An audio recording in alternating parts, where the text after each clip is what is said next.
উপস্থিত আছেন ত্রিপুরার মুখ্যমন্ত্রী সম্মানীয় মানিক সাহা মহাশয় এবং উপস্থিত আছেন বর্তমান জেলা সভাপতি সম্মানীয় অমিত শাহ মহাশয়।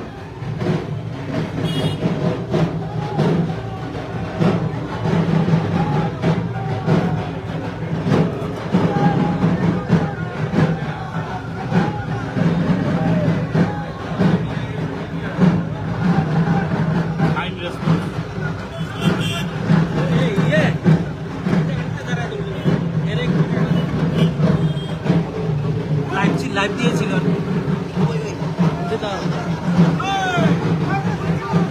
ভারতীয় জনতা পার্টির যে সংকল্প যাত্রা, এই সংকল্প যাত্রায় উপস্থিত হয়েছেন ত্রিপুরার মুখ্যমন্ত্রী সম্মানীয় মানিক সাহা মহাশয়।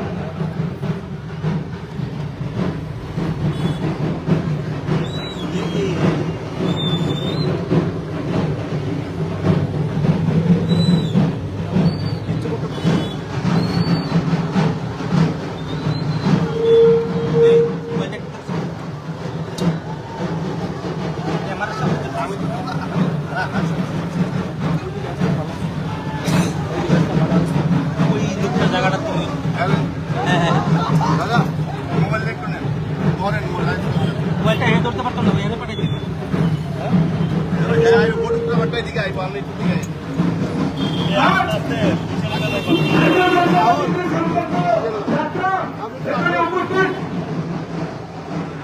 বর্তমানে পূর্ব ভবিষ্যৎ মোটামুটি উপস্থিত হয়েছেন ত্রিপুরার মুখ্যমন্ত্রী সম্মানীয় মানিক সাহা মহাশয়।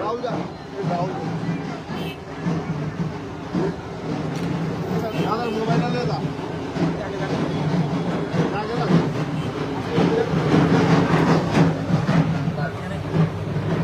ভারতীয় জনতা পার্টির যে সংকল্প যাত্রা বর্তমানে উপস্থিত হয়েছেন ত্রিপুরার মুখ্যমন্ত্রী সম্মানীয় মানিক সাহা মহাশয়।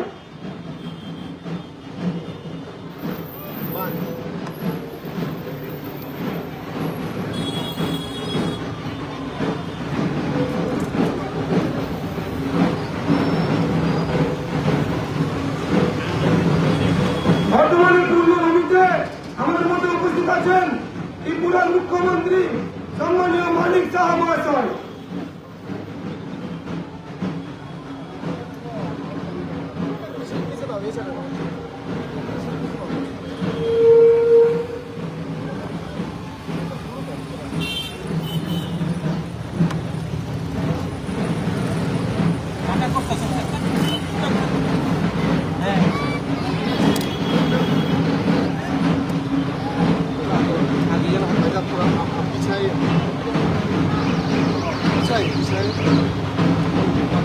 আমি একদম না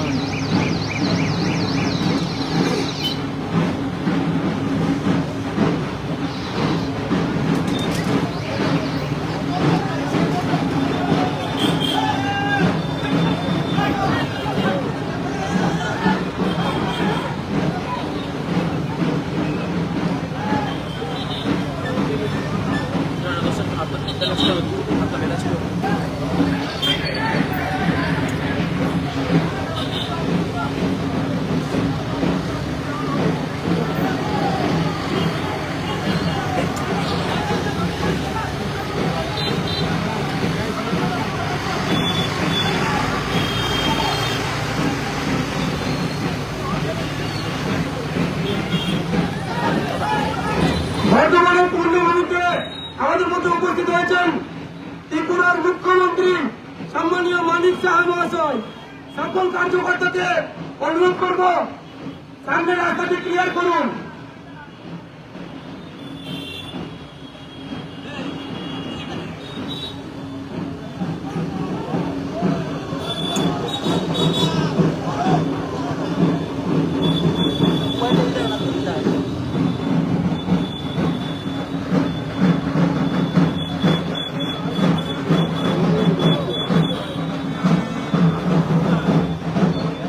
ভারতীয় জনতা পার্টির যে সংকল্প যাত্রা, পরিবর্তন সংকল্প যাত্রা, সেই সংকল্প যাত্রায় উপস্থিত হয়েছেন ত্রিপুরার মুখ্যমন্ত্রী সম্মানীয় মানিক সাহা মহাশয়।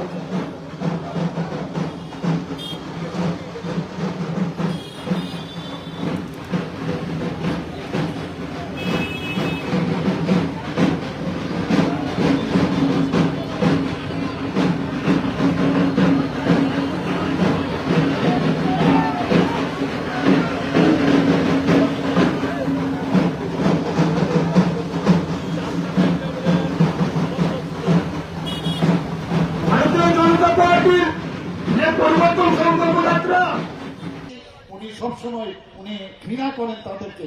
আজকে আজকে আমরা যদি এই নবম সাঁওতাল কনফারেন্সে যোগ দেওয়ার জন্য আমরা দেখলাম কি অনেকবার ওনার অফিস থেকে বলেছেন যে বাগডোগরা এয়ারপোর্টে উনি আসছেন, তারপরও ওনাকে জমি দেওয়া হয়নি। কোথায় উনি করবেন? এটা অদ্ভুত এক জায়গার মধ্যে দিল, সেখানে যাতে লোক না যেতে পারে তার ব্যবস্থা করলো। বন্ধুগণ, আমার মনে হয় এটা একটা আমাদের জন্য একটা কালো দিন এবং সাংবিধানিক একটা উদ্বেগের বিষয়। আমরা সুপ্রিম কোর্টও দেখলাম কি একটা কালো একটা ড্রেস পরে সেখানে উনি গেছেন, সেখানে ধর্মতলায়। যদি সুপ্রিম কোর্টেই গিয়ে থাকেন তাহলে কেন আবার সে ধর্মতলাতে বসলেন? কিন্তু এখন আমরা কি দেখলাম, বিচারপতিরা সবাই বুঝে গেছে এখন সুপ্রিম কোর্টের আন্ডারে এখানে চলে এসছে এবং জুডিশিয়াল অফিসাররা এসে এবার কিন্তু সেই ইলেকশনটা লড় করবে এবং জুডিশিয়াল অফিসার কম পাচ্ছেন এখানে, তার জন্য ঝাড়খণ্ড থেকে আনছেন, উড়িষ্যা থেকে আনছেন। বন্ধুগণ, আপনারা দেখবেন, নিশ্চিন্ত মনে আপনারা থাকুন, ভয় পাওয়ার কিচ্ছু নেই। এইবার কেউ এই তৃণমূলকে আটকাতে পারবে না। তৃণমূল থেকে যাবে, তারা কোথায় যাবে আমরা জানি না, কিন্তু ভারতীয় জনতা পার্টির সরকার এই বাংলাতে আবার হবে সেটা নিশ্চিত। বন্ধুগণ, আমরা 26-এর নির্বাচনে তৃণমূলের বিসর্জন এটা নিশ্চিত। এবং এই যে অন্ধকার এখন আছে কালো, আমি জানি বিভিন্ন জায়গায় আমরা যখন যাই, যখনই কোনো আমরা সেখানে আমরা কোনো অনুষ্ঠান করতে চাই পারমিশন দেয় না, কিন্তু সে পারমিশনের জন্য বারবার বলা সত্ত্বেও সেটা পারমিশন পাওয়া যায় না। গণতন্ত্র যদি দেখতে হয় আগরতলায় ত্রিপুরাতে আসুন। বন্ধুগণ, আপনারা জানেন কিছুদিন আগে ওনারা এখানে আমাদের ত্রিপুরাতে কিছুদিন আগে এসেছিলেন, কি আমাদের যে এমপি মহোদয় ছিলেন মুর্মুজি, ওনাকে যে এখানে মেরেছিলেন এবং শঙ্কর ঘোষ মহোদয় এমএলএ কে, তারপর ওনারা তো ব্যাকফুটে চলে গেলেন। তো ভাবলেন যে মানুষ তো খারাপ ভাবছে যে একজন আমাদের ট্রাইবেল একজন এমপিকে মেরেছেন, আপনারা সবাই এই চিত্র দেখেছেন। আমরা দেখলাম ওনাদের একজন বিশেষ 2-3 জন 4 জন মিলে তারা কলকাতার এয়ারপোর্টে বলছেন যে আমার ডেড বডি আসতে পারে। কি ডেড বডি আসতে পারে? যে আগরতলায় গেলে ডেড বডি আসতে পারে। তা আমি যখন দেখছিলাম ওনাদের নাম আমি বলছি না এখানে, সে কি কুণাল ঘোষ না কি বলছিলেন, তো উনি বলছিলেন যে আমি আগরতলায় যাচ্ছি, হয়তো আমাদের ডেড বডি আসতে পারে। আগের থেকেই চিন্তা করে নিয়েছেন যে আমরা সেখানে মার খাবো এবং একজন ট্রাইবেল যে এমএলএ উনাকেও সাথে নিয়েছেন। সেখানে গিয়ে আগরতলায় সেখানে গিয়ে দেখে কোনো গাড়ি পাচ্ছেন, কোনো গাড়ি নেই। এরপর সেখানে কারণ মানুষ ওনাদেরকে ঘৃণা করে, তৃণমূল পার্টিকে ত্রিপুরাতে ঘৃণা করে, ওনাদেরকে গাড়ি এবং কিছুই দেয়নি। তারপর কি হলো, সেখানে এয়ারপোর্টের সামনে বসে গেল। এয়ারপোর্টের সামনে বসে যাওয়ার পর ডিজিপি আমাকে ফোন করলেন, আরে এরা তো বসে গেছে এয়ারপোর্টের সামনে, আপনারা নাটক করতে এসছে। আমি তাড়াতাড়ি বললাম এক কাজ করুন, ওরা কি বলছে আপনারা শুনুন। বলছে আমাদের অটো দিয়ে দিন, অটো দিয়ে আমাদের পার্টি অফিসে যাব, সেখানে গিয়ে আমরা আমাদের যে এখানে সাংবাদিক সম্মেলন করব। কারণ এই যে ঘটনা শুনে আমাদের যারা যুব মোর্চার ভাইয়েরা এখানে তৃণমূলের মানে 2-3 জন লোকও নেই, সেই অফিসের সামনে এসে সেখানে নাড়া দিয়েছিল, এর প্রতিবাদ করতে সেখানে গেছে। আসলে কিন্তু সেটা নয়, যেভাবে রক্ত বেরিয়েছে আপনারা সবাই দেখেছেন, যেভাবে তার মেক্সিলা ফ্র্যাকচার হয়েছে, সেই জায়গার মধ্যে একটা নাটক করার জন্য যায়। আমি সাথে সাথে বললাম যে ওরা চাইছেই, যখন সে শাহিনী ঘোষ নাকি আরেকজন ওই ভদ্রমহিলাও সেখানে ছিলেন খুব সম্ভব। তারপর আমি বললাম যে তাড়াতাড়ি পুলিশকে বললাম ওনাদেরকে গাড়ি দিয়ে আপনারা তাদের অফিসে নিয়ে যান। পুলিশের গাড়ি দিয়ে তাদেরকে আমরা অফিসে নিয়ে গেলাম। নেওয়ার পর সেখানে সাংবাদিক সম্মেলন করুন। অফিস সেখানে সাংবাদিক সম্মেলন করার পর তারপর ডিজি সাহেবের সাথে দেখা করলেন, যে বললেন যে এবং যে ওদের যে প্রোগ্রামটা ছিল সেটা ছিল সেদিনই ওরা কলকাতায় ফিরে আসবে। কিন্তু দেখে কেউ মারছে না, কিছুই হচ্ছে না। তাহলে কি হবে? তখন আরেকদিন ওনারা ডেট আরেকটু বাড়িয়ে দিল, একটা 5 স্টার হোটেলের মধ্যে থাকলো, সেখানে কেক কাটাকাটি, কার জন্মদিন ছিল কেক কাটাকাটি করলো ইত্যাদি। কারণ ওরা তো কাট করতে করতে অভ্যস্ত, তো সেখানে আর কি করবে, কেক কাট। তো অদ্ভুত এক সিচুয়েশন আমরা দেখলাম। তারপর কি হলো, পরের দিন সেখানে থাকা সত্ত্বেও কেউ ওদেরকে মারছে না, ঢিল মারছে না, বকছে না, গাড়ি দিচ্ছে না। তারপর আমি বললাম সে তো কেউ যেহেতু গাড়ি দিচ্ছে না, সে দূর থেকে কোনো জায়গায় আগরতলার বাইরে কোথাও থেকে একটা গাড়ি নিয়ে আসুন এবং ওনাদেরকে বলুন চলে যেতে, এবং পয়সাটা কিন্তু নিয়ে নেবে, পয়সা কিন্তু ওদের থেকে নিতে হবে। এবং সেই পয়সা নিয়েছেন এবং তার যে প্ল্যানিংটা ছিল, যদি সেখানে কোনো অবস্থায় সেই যে ট্রাইবাল যে ভদ্রমহিলা ছিলেন এমএলএ, ওনাকে যদি একটা ভিডিও দেওয়ার মতো যে আমাদের এই মুরমুজিকে যেহেতু মেরেছেন, দেখেন আমাদের ত্রিপুরাতে কই মেরে, অদ্ভুত ওদের চিন্তা ভাবনা বন্ধুগণ।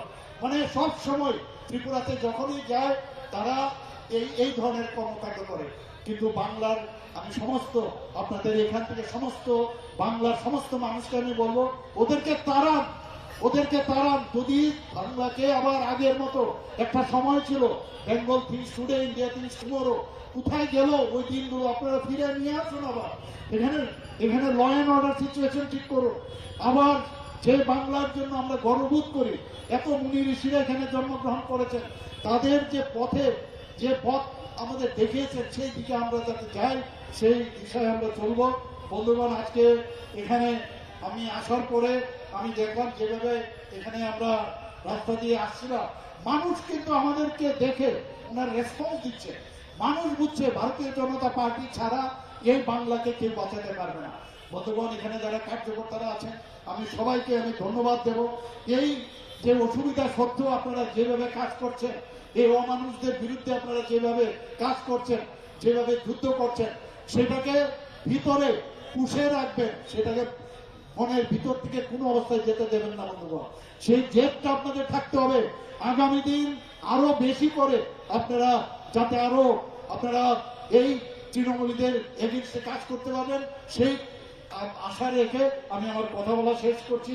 বন্ধুগণ, আজকের এই 26-এর নির্বাচন তৃণমূলের বিসর্জন। 26-এর নির্বাচন পাল্টানো দরকার। বিজেপি সরকার। ভারত মাতা কি, ভারত মাতা কি জয়। বিজেপি। সবাইকে নমস্কার, ধন্যবাদ।